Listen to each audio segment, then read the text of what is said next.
नमस्कार दोस्तों, आप सभी में विराजमान परमपिता परमात्मा को मेरा नमस्कार। दोस्तों, ये कहानी एक गरीब पुजारी की है। इनका जीवन मुसीबतों से भरा रहा। मंदिर में पूजा करने पर इन्हें मिलते थे 70 रुपए का वेतन, पर इनके सपने बड़े थे और अपनी मेहनत, ईमानदारी और श्रद्धा के दम पर इन्होंने दक्षिण अफ्रीका में 5,000 करोड़ रुपए का साम्राज्य खड़ा कर दिया है। तो दोस्तों, ये कहानी है काठियावाड़ के एक गरीब पुजारी के बेटे की, जिनका नाम है नरेंद्र रावल। 14 वर्ष की आयु में ये जो बालक नरेंद्र रावल था, ये एक मंदिर में, स्वामीनारायण मंदिर में पूजा पाठ करता था। सुबह 3:30 बजे उठ के, चाहे ठंडी हो, गर्मी हो, बरसात हो, स्नान कर लेने का और मंदिर में पूजा विधि करने का। वेतन मिलता था 70 रुपए और वो पूरा पैसा अपने परिवार वालों को बेच देता था और जो दान दक्षिणा मिलती थी उससे अपनी गुजर बसर करता था। 14 वर्ष की आयु में इतना कठोर जीवन जीने वाले इस भूदेव के बेटे ने ईश्वर से फरियाद की कि हे ईश्वर, क्या सारे दुख तूने मेरे नसीब में ही लिख दिए? क्या मेरे हाथ में धन की, यश की रेखा नहीं है? और दोस्तों, उस ईश्वर ने उस बच्चे की फरियाद सुन ली। आज वही नरेंद्र रावल दक्षिण अफ्रीका में उन्होंने 5,000 करोड़ का बिजनेस एम्पायर शुरू किया है। उनके पास खुद के 2 हेलीकॉप्टर हैं। आज दक्षिण अफ्रीका की सरकार हर आर्थिक मामले में नरेंद्र रावल की सलाह लेती है और भारत के प्रधानमंत्री दक्षिण अफ्रीका जाते हैं तो उन्हें नरेंद्र रावल का मेहमान बनने में गर्व की अनुभूति होती है। तो दोस्तों, काठियावाड़ के हड़वद नामक एक गांव में एक पुजारी थे जिनका नाम था चुन्नीलाल। उनके सबसे बड़े बेटे का नाम था नरेंद्र रावल। चुन्नीलाल खेती करने के साथ साथ हार्डवेयर की एक छोटी सी दुकान चलाते थे।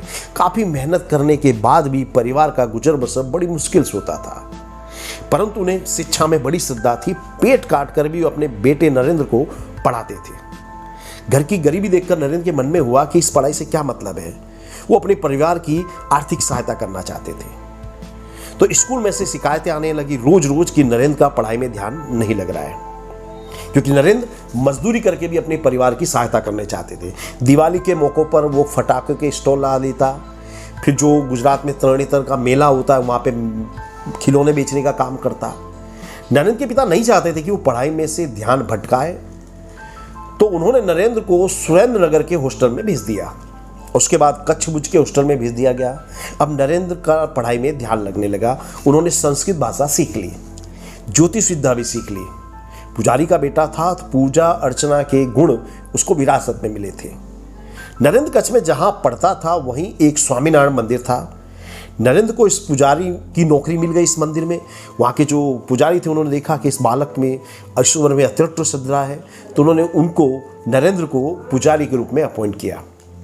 यहाँ नरेंद्र पूजा अर्चना के साथ साथ प्रसाद तैयार करता था और रसोई भी तैयार करता था। इतना काम करने के बाद जो वक्त बचता उससे वो पढ़ाई करता और वेतन मिलता था 70 रुपये।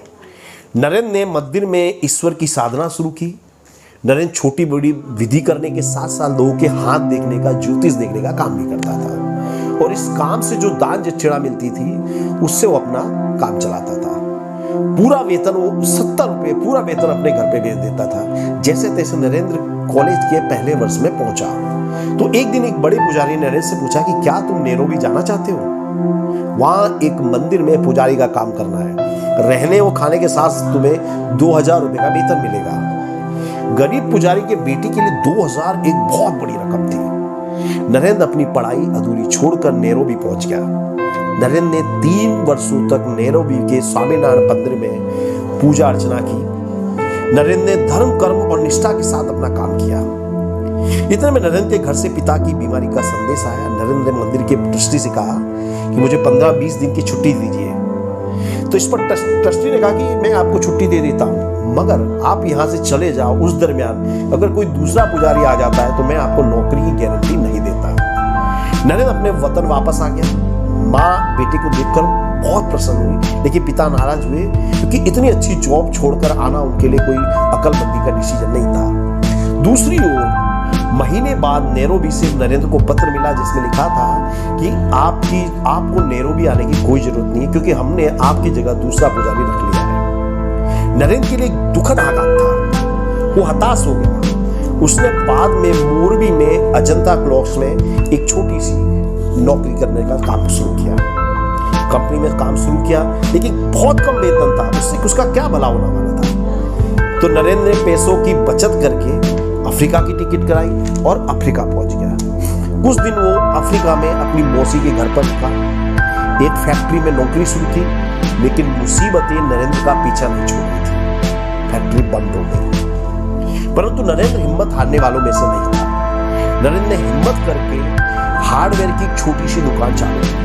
नरेंद्र का सिद्धांत था लो प्रॉफिट, मीठी वाणी और किसी के साथ धोखाधड़ी नहीं करना। तो इन सिद्धांतों के दम पर नरेंद्र का जो धंधा था, जो हार्डवेयर का बिजनेस था, काफी फला फूला। बिजनेस भी वो पूजा की तरह करता था।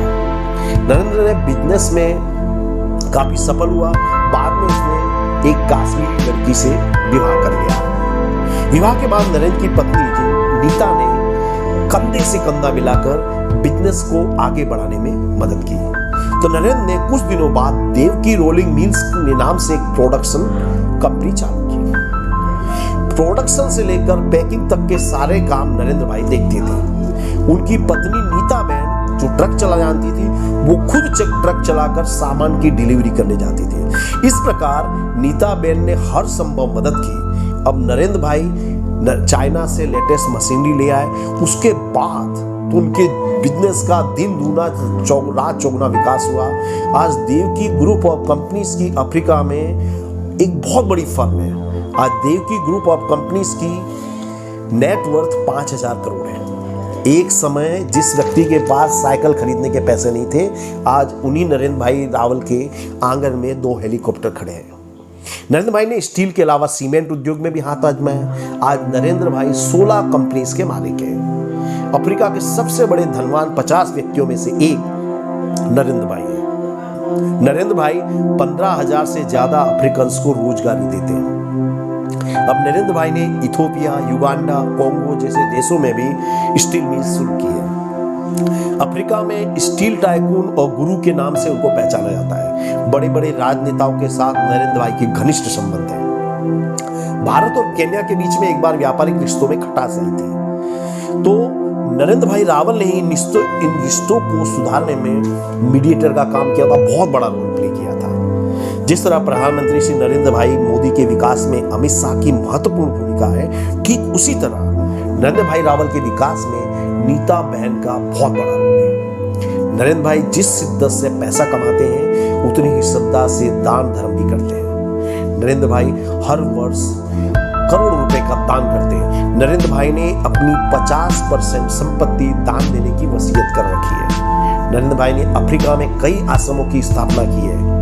उनका परिवार हर रोज 10 लाख रुपए का दान करता है। पिछले 20 वर्षों से उनकी संस्था हर रोज 3000 बालकों को मुफ्त भोजन कराती है। नरेंद्र भाई हर वर्ष 350 बच्चों का अप टू ग्रेजुएशन जो एजुकेशन है उसको स्पॉन्सर करते हैं।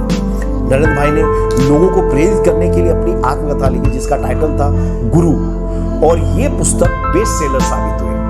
और पुस्तक से सबसे बड़ी बात, इस पुस्तक के सेल से जो भी प्रॉफिट हुआ वो भी उन्होंने दान कर दिया। दुनिया की कई भाषाओं में ये पुस्तक का भाषांतर किया है। सचमुच एक शानदार पुस्तक है, आप सभी को पढ़ना चाहिए। तो नरेंद्र भाई ने शिक्षा के क्षेत्र में जो अमूल्य योगदान दिया, उसके चलते केन्या की एक यूनिवर्सिटी में उन्हें वाइस चांसलर भी बनाया गया। नरेंद्र भाई ज्योतिष विद्या के जानकार हैं, इसलिए अफ्रीका के प्रेसिडेंट उनकी सलाह लिए बिना कोई काम नहीं करते। तो इस तरह से नरेंद्र भाई की जो पूरी जीवन की कहानी बहुत ही मोटिवेशनल है। दोस्तों, मैं भी भविष्य देख लेता हूँ, तो मैं आपका भविष्य देख के कह रहा हूँ कि आपके हाथों में धन की रेखा है, परंतु उंगली से आपको सब्सक्राइब का बटन दबाना होगा। इसके बाद आपका सफलता का योग चालू होगा, आपके ज्ञान में वृद्धि होगी, और अगर आपने वीडियो को शेयर किया तो आपकी यश और कीर्ति में वृद्धि होगी। Thank you very much friends, have a very nice day. Thank you friends.